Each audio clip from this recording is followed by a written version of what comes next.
आज की इस वीडियो में हम जानेंगे कि अगर आप भी आधार कार्ड से पैसे का निकासी का काम करते हैं तो आपको 1 जनवरी 2024 के बाद एनपीसीआई के नए नियम के बाद आपको आधार कार्ड से निकासी में बहुत सारा प्रॉब्लम आ रहा होगा। इस वीडियो में हम जानेंगे कि आप आधार कार्ड से पैसे का निकासी किस प्रकार से कर सकते हैं। आप आधार कार्ड से निकासी का काम चाहे जिस भी कंपनी से करते हो, 1 जनवरी 2024 के एनपीसीआई के नए नियम के बाद अब आपको प्रत्येक निकासी पर एजेंट का फिंगरप्रिंट लगाना अनिवार्य कर दिया गया है। सभी कंपनी जैसे कि पे near by, spice money, Fino payment bank, ये सभी में एजेंट फिंगरप्रिंट को अपडेट कर दिया गया है। कुछ कंपनी में अभी अपडेट नहीं हुआ है, जैसे कि Airtel payment bank, Paytm payment bank, लेकिन इन सभी में भी 1-2 दिन में अपडेट कर दिया जाएगा।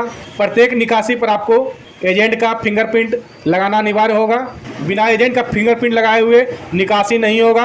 केवल बैलेंस इंक्वायरी और मिनी स्टेटमेंट आप देख सकते हैं किसी भी कस्टमर का, उसमें केवल कस्टमर का ही फिंगरप्रिंट लगेगा, लेकिन प्रत्येक दिन कम से कम एक बार एजेंट का फिंगरप्रिंट लगाना उसमें भी अनिवार्य है। मेरे पास 2 कंपनी है, अभी मैं 2 कंपनी का यूज कर रहा हूँ, एक है नोवोपे और एक है RNFI।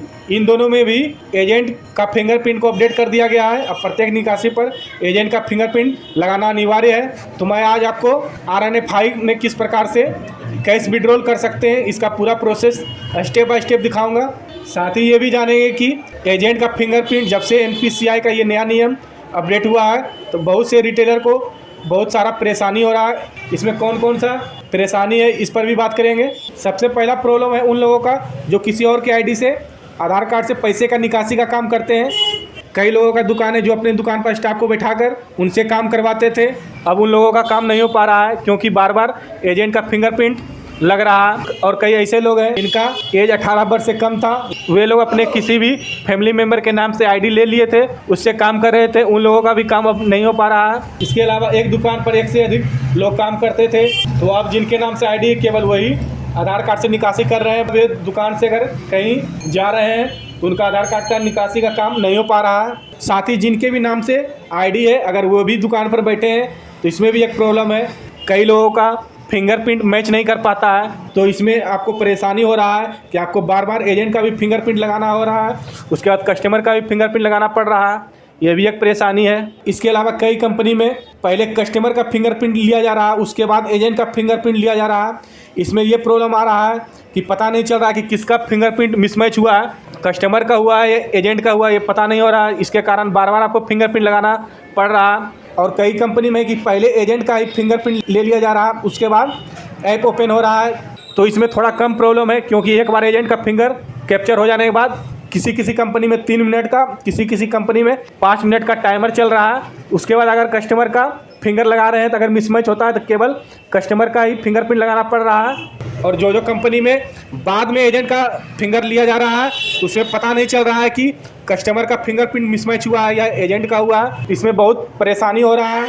और साथ ही अगर आप एक कस्टमर का 3 से ज़्यादा बार फिंगर लगा लेते हैं उसके बाद उनका निकासी नहीं हो पाता है तो उनका फिंगरप्रिंट को 24 घंटा के लिए ब्लॉक कर दिया जाता है। 24 घंटा तक उनका आप किसी प्रकार से निकासी नहीं कर सकते हैं। ये सारा प्रॉब्लम एनपीसीआई के नए नियम के बाद हो रहा है। तो आप लोग कमेंट करके बता सकते हैं कि आपको किस प्रकार का प्रॉब्लम हो रहा है। तो चलिए मैं आपको RNFI से किस प्रकार से निकासी कर सकते हैं इसका पूरा प्रोसेस स्टेप बाय स्टेप आपको दिखाता हूं। तो सबसे पहले आपको RNFI में अपना आईडी पासवर्ड इंटर करके लॉगिन कर लेना है।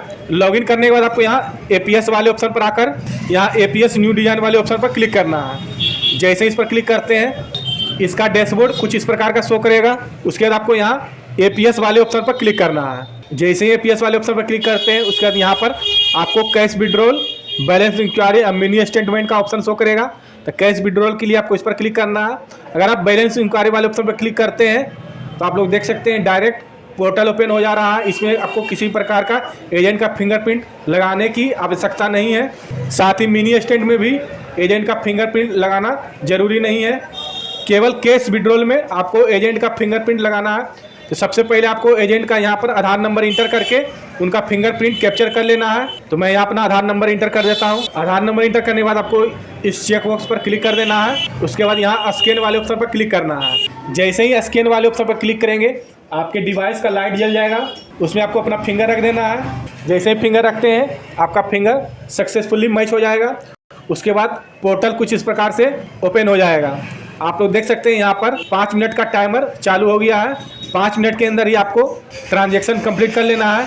मैं यहाँ पर कस्टमर का आधार नंबर इंटर कर देता हूँ। उसके बाद यहाँ पर आपको कस्टमर का एक मोबाइल नंबर टाइप कर देना है।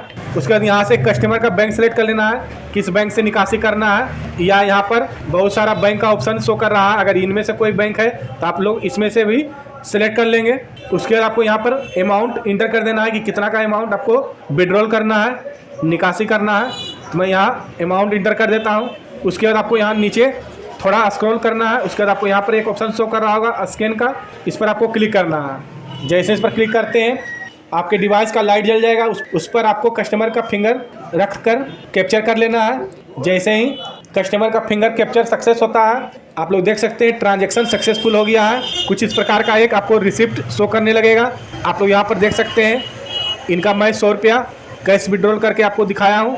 साथ ही यहाँ पर इनका शेष बैलेंस भी शो कर रहा है जो इनके अकाउंट में बचा हुआ है। इस प्रकार से नए नियम के बाद आप अपने कस्टमर का आधार कार्ड से निकासी कर सकते हैं। साथ ही NPCI का एक और अपडेट कुछ महीने पहले ही आ गया है, जिसमें आपको कस्टमर के अकाउंट से 50 और 100 के मल्टीपल में ही ट्रांजैक्शन करना है और मिनिमम 100 का ट्रांजैक्शन करना है। इसके ऊपर आप 100 के बाद 150, 200, 250 इस प्रकार से कर सकते हैं। 1000, 1050 इस प्रकार का ट्रांजैक्शन कर सकते हैं। अगर आप 1010, 1020 इस प्रकार का ट्रांजैक्शन करने की कोशिश करेंगे तो वो फेल हो जाएगा। तो आप लोग 50 और 100 के मल्टीपल में ही ट्रांजैक्शन करेंगे। तो आज की इस वीडियो में बस इतना ही। अगर ये वीडियो आपको पसंद आया है तो यूट्यूब चैनल को सब्सक्राइब कर ले, ताकि जब भी कोई न्यू वीडियो अपलोड करूँ या न्यू अपडेट आए तो आपको उसका नोटिफिकेशन चल जाए। वीडियो को लास्ट तक देखने के लिए धन्यवाद। तो मिलते हैं नेक्स्ट वीडियो में।